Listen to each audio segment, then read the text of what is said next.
This month, pretty special for one local player. That's right. Kevin Love played out his one shining moment in the '08 NCAA tournament. The pride of Lake Oswego brought his mom Karen to tears back then as he led UCLA all the way to the Final Four.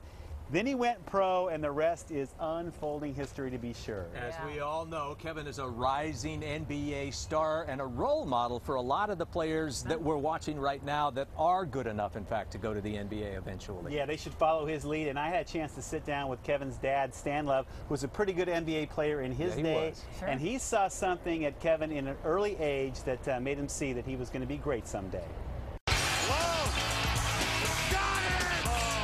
A lot of people don't realize the drive that he's had. Kevin Love just wouldn't give up. It's over the top. I think it was something that was instilled in me at an early age, whether my dad knows it or not. He had a lot to do with it. What are you going to be when you grow up? And Kevin goes, I'm going to be in the NBA just like my dad. It's the story of like father, like son, of a boy raised on the family game in Lake Oswego. I was a terrible pro player. And a dad overjoyed. His kid has it better than he ever did. You know you've made it when they make a bobblehead of you.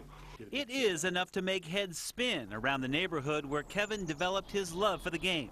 In high school, he towered over the lake.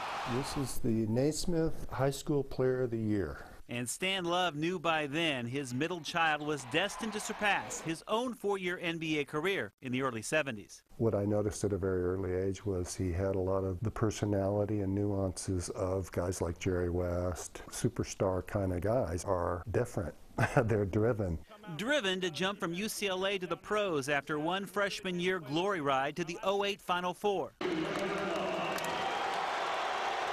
Success at the NBA level didn't happen right away, but through his trials, Love has conquered all doubts in this, his fourth pro season. He's got himself in great shape this year. You know, he lost a lot of weight. I think he's much more active than he was before. You know, I can continue to get better. You know, I'm only 23 years old. I'm only scratching the surface. I think if I just continue to keep working hard, keep my nose to the grind, and stay humble, that, you know, sky's the limit.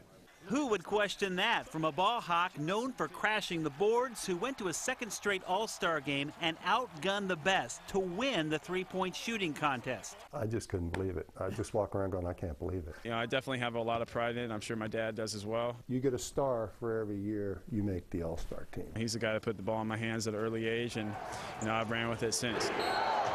It's hard to measure a family's pride for a son who dreamed big and made it even bigger.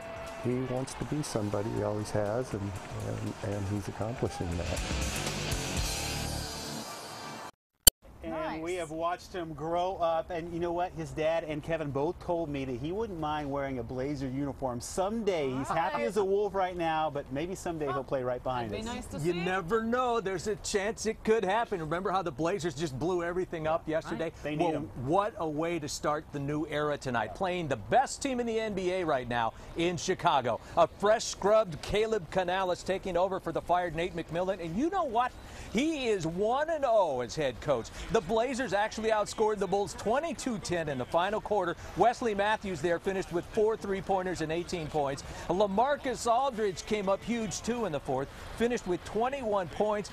Blazers win it 100-89. 100-89. It was a great one to watch. Not a too, bad wasn't way it? to start the new era. Absolutely. Well, we all know that basketball is a game, but it can also be used as a tool. Yes, it can be. Case in point, a principal at a local middle school who used the game of basketball to actually mitigate and iron out some social and cultural issues that were going on at his school. His story is the subject of an upcoming documentary called Lessons of Basketball and War. It was kind of a blessing to kind of know from an early age what I wanted to do.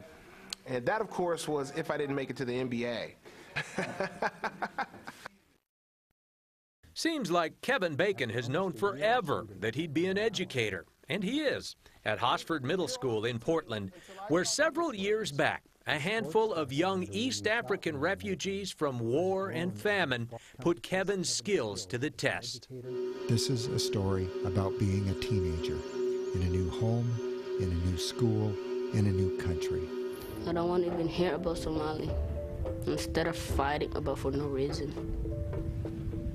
Have a peaceful life.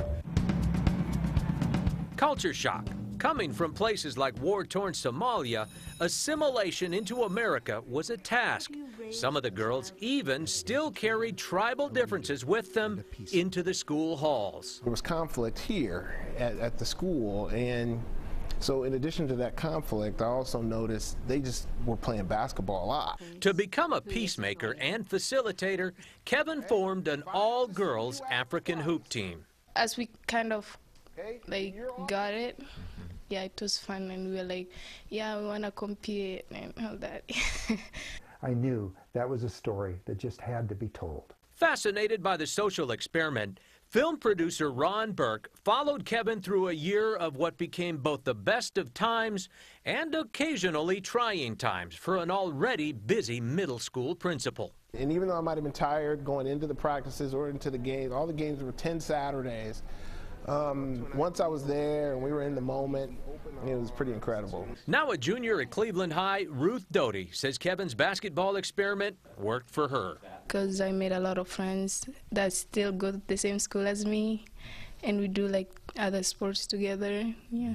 Certainly the girls, you know, and looking at each one and kind of the individual stories, yeah. As he watches part of the documentary near completion now 3 years later, Kevin is reminded of how very important his job can be day in and day out. It is the highest honor of being an American to be involved in that struggle to make this experiment successful. You know, it's the most important work we do. Most important work we do. Good job, Kevin Bacon. And the good news, they just secured the final funding they need to finish this documentary, expected to be done by June. Incredible story. It was. Still to come, we have a lot more coming up.